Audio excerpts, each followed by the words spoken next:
Hare Krishna. Today we'll be discussing the Srimad Bhagavad-Gita chapter 13 of text 8 to 12 translation.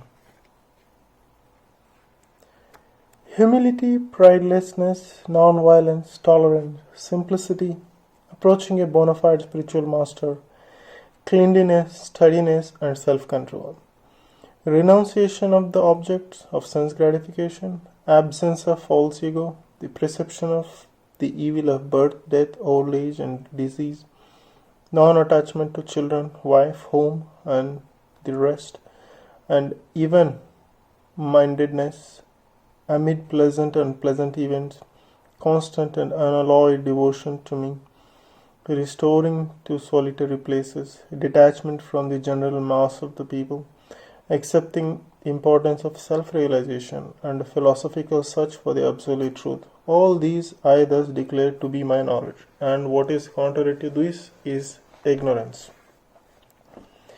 This process of knowledge is sometimes misunderstood by less intelligent men as being the interaction of the field of activity. But actually this is the real process of knowledge. If one accepts this process, then the possibility of approaching the absolute truth exists. This is not the interaction of the tenfold elements as described before.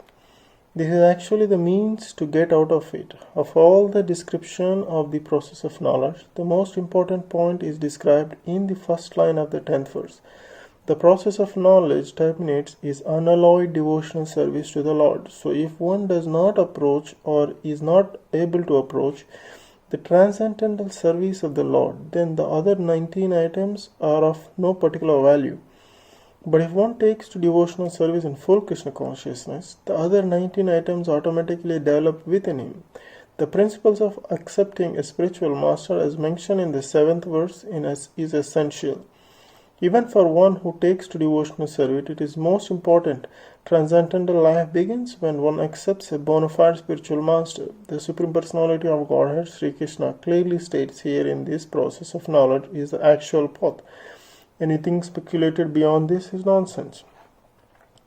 As for the knowledge outlined here, the items may be analyzed as follows. Humility means that one should not be anxious to have the satisfaction of being honored by others. The material conception of life makes us very eager to receive honor from others, but from the point of view of a man in perfect knowledge who knows that he is not this body, anything honor or dishonor pertaining to this body is useless. One should not be hankering after the material deception. People are very anxious to be famous for their religion, and consequently sometimes it is found that without understanding the principles of religion, one enters into some group which is not actually following religious principles, and then wants to advertise himself as a religious mentor. As for actual advancement in spiritual science, one should have a test to see how far he is progressing. How can judge by these items? Non-violence is generally taken to mean not killing or destroying the body, but actually non-violence means not to put others into distress. People in general are trapped by ignorance in the material concept of life, and they perpetually suffer material pain. So, unless one elevates people to spiritual knowledge, one is practicing violence. One should try his best to distribute real knowledge to the people so that they may become enlightened and leave this material entanglement. That is non-violence. Tolerance means one should be practiced to bear insult and dishonor from others. If one is engaged in the advancement of spiritual knowledge, there will be so many insults and such dishonor from others. This is expected because material nature is so constituted. Even a boy like Prahlada, who only 5-year-old, was engaged in the cultivation of spiritual knowledge, was endangered when his father became antagonist to his devotion. The father tried to kill him in so many ways, but Prahlada tolerated him. So for making advancement in spiritual knowledge, there may be many impediments, but we should be tolerant and continue our progress with determination. Simplicity. Simplicity means that without diplomacy, one should be so straightforward that he can disclose the real truth even to an enemy. As for acceptance of the spiritual master, that is essential, because without the instruction of bona fide spiritual master, one cannot progress in the spiritual science. One should approach the spiritual master with all humility and offer him all services so that he will be pleased to bestow his blessing upon the disciple. Because a bona fide spiritual master is a representative of Krishna, if he bestows any blessing upon his disciple, that will make the disciple immediately advanced without the disciples following the regulated principles, or the regulated principles will be easier for one who has served the spiritual master without reservation. Cleanliness is essential for making advancement in spiritual life. There are two kinds of cleanliness, external and internal. External cleanliness means taking a bath, but for internal cleanliness, one has to think Krishna always and chant Hare Krishna Mahamantra. Hare Krishna, Krishna Krishna, Hare Hare, Hare Rama, Rama Rama, Hare Hare. This process cleans accumulated dust of past karma from the mind. Steadiness means that one should be very determined to make progress in spiritual life. Without such determination, one cannot make tangible progress. And self-control means that one should not accept anything which is detrimental to the path of spiritual progress. One should become accustomed to this and reject anything which is against the path of spiritual progress. This is real renunciation. The senses are so strong that they are always anxious to have a sense gratification.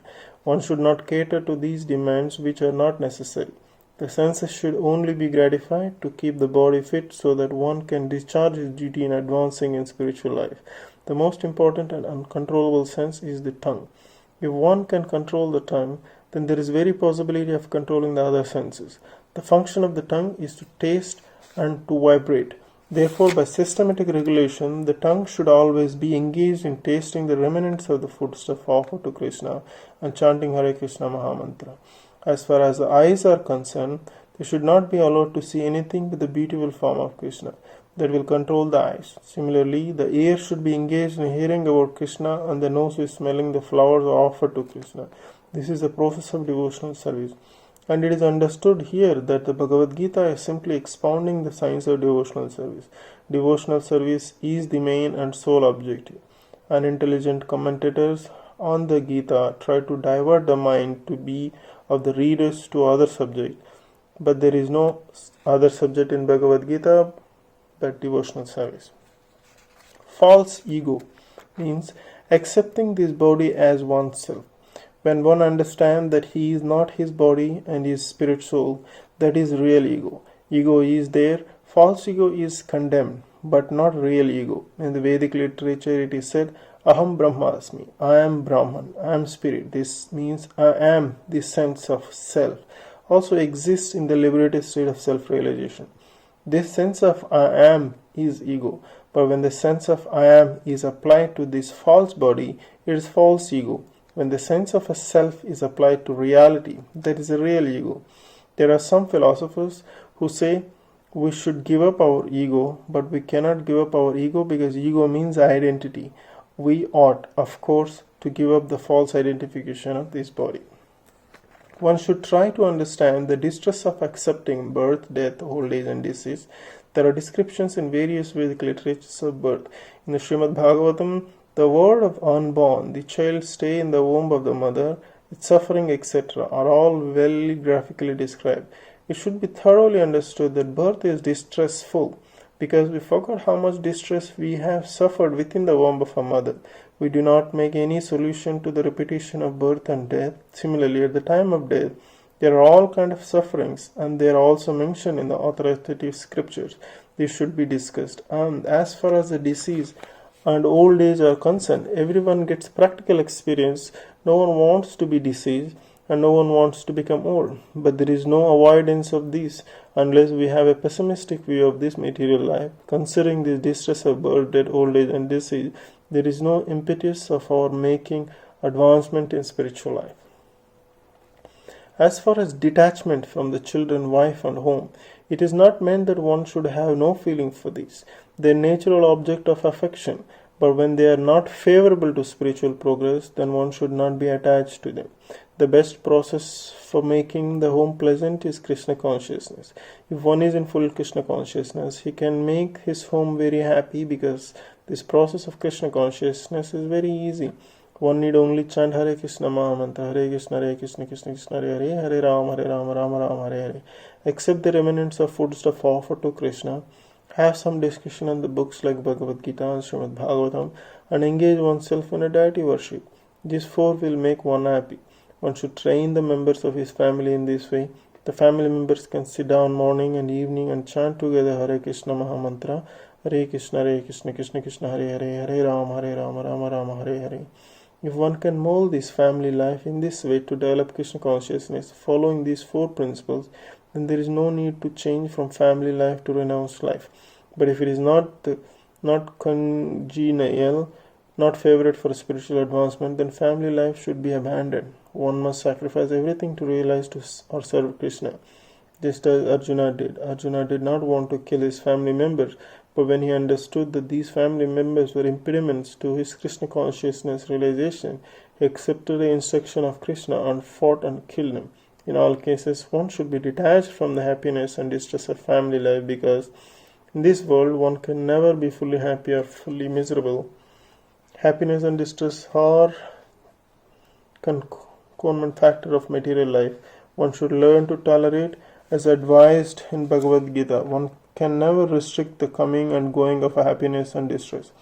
So one should be detached from the materialistic way of life and be automatically equipped in both cases. Generally, when we get something desirable, we are very happy, and when we get something undesirable, we are distressed. But if we are actually in the spiritual position, these things will not agitate us. To reach that stage, we have to practice unbreakable devotional service. Devotional service to Krishna without deviation means engaging oneself in the 9 processes of devotional service, meaning chanting, hearing, worshipping, offering respect, etc. As described in the last verse of the 9th chapter, the process should be followed naturally. When one is adapted to the spiritual way of life, he will not want to mix with materialistic men. Then that would go against his grain.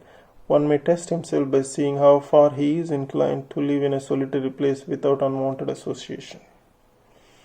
Naturally, a devotee has no taste for unnecessary sporting or cinema going or enjoying some social function, because he understands that these are simply a waste of time. There are many research scholars and philosophers who study sex life or some other object, but according to Bhagavad-Gita, such research work and philosophical speculation has no value. It is more or less nonsensical. According to Bhagavad-Gita, one should make research by philosophical creation into the nature of the soul. One should make research to understand that what the self is concerned, that is recommended here. As far as self-realization is concerned, it is clearly stated here that Bhakti Yoga is especially practical. As soon as there is a question of devotion, one must consider the relationship between the super soul and the individual soul. The individual soul and super soul cannot be one, at least not in the Bhakti conception, the devotional conception of life. The service of the individual souls to the Supreme Soul is eternal. Nityam, as is clearly stated, so Bhakti or devotional service is eternal. One should be established in that philosophical conviction, otherwise it is only a waste of time and ignorance.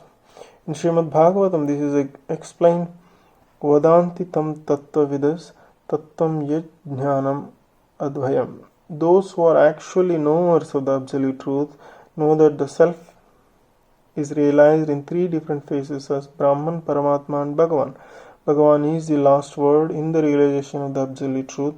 Therefore, one should reach up to that platform of understanding the Supreme Personality of Godhead and thus engage in the devotional service of the Lord. That is the perfection of knowledge. Beginning from practicing humility up to the point of realization of the Supreme Truth, the absolute personality of Godhead. This process is just like a staircase beginning from the ground floor up to the top floor. Now, on the staircase, there are so many people who have reached the first floor, second floor and third floor, etc. But unless one reaches to the top of the floor, which is the understanding of Krishna, he is at the lower stage of knowledge. If anyone wants to compete with God and at the same time make advancement in spiritual knowledge, he will be frustrated. It is clearly stated that without humanly understanding is harmful. To think oneself God is most puffed up, Although the living entity is always being kicked by the stringent laws of material nature, still he thinks I am God because of ignorance. One should be humble and know that he is subordinate to the Supreme Lord. Due to the rebellion against the Supreme Lord, one becomes subordinate to the material nature. One must know and be convinced of this truth. Text 13 translation. I shall now explain the noble knowing which you will taste the eternal. This is beginningless and it is subordinate to me. It is called Brahman, the spirit, and it lies beyond the cause of and effect of this material world. The Lord has explained the fields of activities and the knower of the field. He also explained the process of knowing the knower of the field of activities. Now he is explaining the knowable, both the soul and the supersoul respectively. By knowledge of the knower, both the soul and the supersoul, one can relish the nectar of life. As explained in the second chapter, the living entity is eternal. This is also confirmed here. There is no specific date at which the Jiva was born, nor can anyone trace out the history of Jivatma manifestation from the Supreme Lord. Therefore, it is beginningless. The Vedic literature confirms this. Na jayate mrijayate eva vipashit. The knower of the body is never born and never dies, and he is full of knowledge. The Supreme Lord is also stated in the Vedic literature as Pradhana Kshetrajna Patir Gune. The Supreme Lord, as the Super Soul, is the chief knower of the body, and he is the master of the three modes of material nature. In the Smriti, it is called Dashabhuto Harerieva Nanyevaisya Kadachana. The living entity are eternally in the service of the Supreme Lord. This is also confirmed by Lord Chaitanya in his teachings. Therefore, the description of Brahman mentioned in this verse is in relation to the individual soul. And when the word Brahman is applied to the living entity, it is to be understood that he is Vijnanam Brahma as opposed Ananta Brahma. Ananta Brahma is the Supreme Brahman personality of Godhead. Text 14 translation. Everywhere are his hands and legs, his eyes and faces, and he hears everything. In this way, the Supersoul exists. As the sun exists diffusing its unlimited rays, so does the Supersoul of Supreme Personality of Godhead. He exists in his all-pervading form, and in him exist all the individual living entities, beginning from the first great teacher Brahma down to the small ants. There are unlimited heads, legs, hands and eyes, and unlimited living entities. All are existing in and on the Supersoul. Therefore, the Supersoul is all-pervading. The individual soul, however, cannot say that he has his hands, legs and eyes everywhere. That is not possible. If he thinks that although under ignorance, he is not conscious that his hands and legs are diffused all over, but when he attains to a proper knowledge, he will come to that stage. His thinking is contradictory. This means that the individual soul, having become conditioned by the material nature, is not supreme. The supreme is different from the individual soul. The Supreme Lord can extend his hands without limit. The individual soul cannot. In Bhagavad-Gita, the Lord says that if anyone offers him a flower, a fruit, or a little water, he accepts it. If the Lord is a far distance away, how can he accept things? This is the omnipotence of the Lord. Even though he is situated in his own abode, far, far away from the earth, he can extend his hands to accept what anyone offers. That is his potency. In the Brahma Samhita, it is stated, Goloka eva nivasati. Although he is always engaged in pastimes, in his transcendental planet, he is all-pervading. The individual soul cannot claim that he is all-pervading. Therefore, this verse describes the Supreme Soul, the personality of Godhead, not the individual soul. Which concludes the text 14 of Srimad Bhagavad-Gita As It Is, chapter 13. Hare Krishna. Keep listening. Thank you so much.